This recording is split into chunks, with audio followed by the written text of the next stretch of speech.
السلام عليكم ورحمة الله وبركاته. ازيكم حبايب قلبي؟ عاملين ايه؟ يا رب كلكم تكونوا بخير. طبعا النهارده الفطير المشلتت بتاعنا لا يعلى عليه، حاجة كده فاخر بس من الاخر. جنب بقى كده الجبنة القديمة، وكمان العسل الاسود والعسل الابيض، بيبقى حاجة بجد خرافة جدا جدا.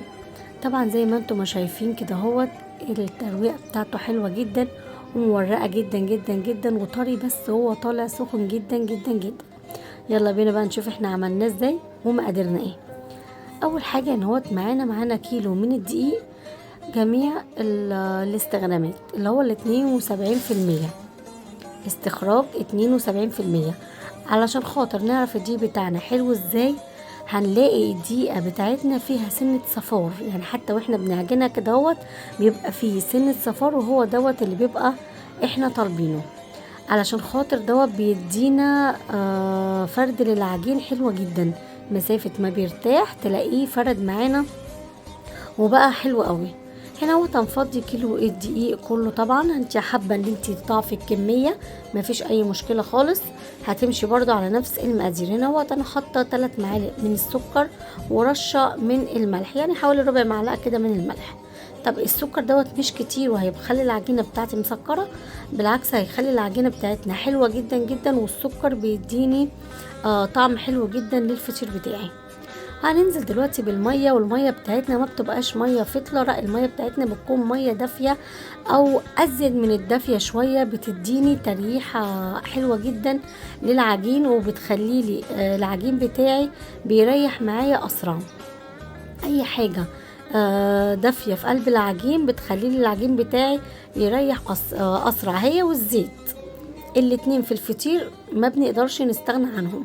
هنبتدي ان احنا نعجن بالطريقه دي زي ما انتم ما شايفين كده. احنا كده خلاص لمينا العجين بتاعنا، وبعد كده هننزل بمعلقه واحده بس من الدقيق يا دوبك، عشان بس نبتدي ان احنا نعجن فيه ونخلي الدقيق بتاعنا ما يكونش فيه اي تكتلات خالص. هنمسك العجينه بتاعتي، هفضل اعمل فيها يمين وشمال لغايه لما العجينه بتاعتي احسها ان هي تحت ايدي، الملبس بتاعها بقى طري جدا جدا جدا، يعني اكني كده ماسكه حته لبانه كده في ايدي، بوديها يمين وشمال براحتي. المهم هنمسك دلوقتي، قسمت كيلو دي على 3 كور.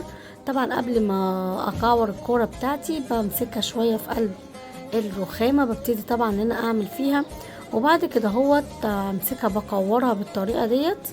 هجيب بقى ان الطبق بتاعي اروح حاطه فيه زيت، زي ما احنا قلنا ان الزيت بيخلي العجين يريح معايا حلو جدا، ويخلي كمان وشه ما بيشققش. هسيبه دلوقتي كده يرتاح حوالي ساعه او نص ساعه. هنا بعد ما ارتاح معانا العجين، حطيت معلقتين سمنه بلدي على معلقتين سمنه عاديه اي نوع عندك، تمام، وحطيت كمان شويه زيت، وابتديت ان انا سيحتهم وحطيتهم في طبق. طبعا الصينيه اللي انا سيحت فيها هبتدي طبعا ان انا ادهن الصواني بتاعتي بالخليط اللي انا عملته بجد كانت ريحه السمنه البلدي طالعه فيه تحفه جدا جدا. وبعد كده هبتدي بالطريقه دي ان انا ادهن الصينيه التانية بتاعتي علشان خاطر ابتدي في فرد الفطير بتاعي. الفطير بتاعي انا فردته على الرخامه بتاعتي. لو انت عندك طبليه وعايزه تفردي عليها ما فيش مشكله، انا عندي الطبليه الصينيه السلستين عادي بنفرد عليها، بس انا حبيت ان انا افرد على الرخامه، لان في ناس بتقول احنا لما بنحط العجينه بتاعتنا على الرخامه بتلزق. لا هي ما بتلزقش خالص، بل بالعكس بتديكي نتيجة حلوة جدا، زيها زي الطبلية او زيها زي الصينية السلستين.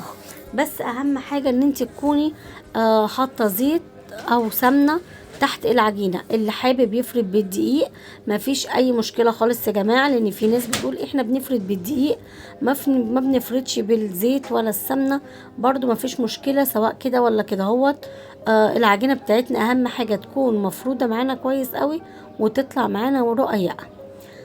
الناس طبعا اللي هي لسه مبتدئة، هنفرد الفطيرة بتاعتنا. طبعا نفردها ازاي؟ هتاخديها من بره من جوه لبره. هنبتدي ان احنا نطلع كده بايدينا زي ما انتم شايفين من جوه لبره، واهم حاجه ناخد بالنا ان هي ما تتقطعش معانا كتير، لان في ناس بتقولك الفطيره بتاعتي لو اتقطعت يعني كده باظت. لا ما باظتش خالص، هتتلم في الاخر وهتبقى حلوه جدا.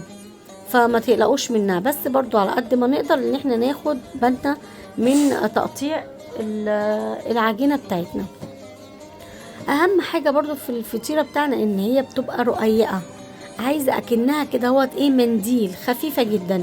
هنبتدي ان احنا نشد فيها كده هوت، وهناخد من جوه لبره زي ما قلت لكم، عشان خاطر العجينة بتاعتي تفرد معايا حلو قوي. زي ما انتم ما شايفين اهوت، حتى لو في اي حاجة اتقطعت معانا ما فيش اي مشكلة خالص. زي ما انتم ما شايفين ان العجينة بتاعتنا بقت رقيقة جدا جدا، عامله كده اكنك ماسكه منديل مقسماه من الطبقات بتاعته، وخفيفه جدا وشايفه كل حاجه منه. كل ما العجينه بتاعتنا ما هتبقى خفيفه، الترويقه بتاعتنا بتاعت الفطير هتطلع معانا حلو قوي. زي ما انتم شايفين كده بشدها وبفردها، طبعا هي مدلدله من الرخامه، تمام، يعني نازله كده من على الرخامه، لان هي العجينه بتاعتي كبيره. اللي حابب طبعا ان هو يعمل الفطير بتاعي صغير، يعني ممكن كيلو دقيق ده على لو احنا هنعمل فطير صغير زي بتاع الفرن بالظبط، يعني هيطلع لنا حوالي 12 او 13 فطيره من اللي هم الصغيرين اللي احنا بنجيبهم لاولادنا من الفرن. وطبعا القطعيه بتبقى صغيره، بس هي نفس الخطوات. زي ما انتم ما شايفين كده اهوت، ان العجينه بتاعتنا بقت رقيقه جدا وفردناها خلاص. هنبتدي كده بقى من النص، هنبتدي ان احنا نحط السمنه بتاعتنا او خليط الزبده، حسب ما انت عايزه تحطي ايه. وهنبتدي بقى ان احنا نرجع تاني لنم العجينه. هنحط كده اهوت اول طبقه، الطبقه اللي هي جنبينا اللي هي بتبقى قدامك، هي دي بتبقى اول طبقه انت بتحطيها.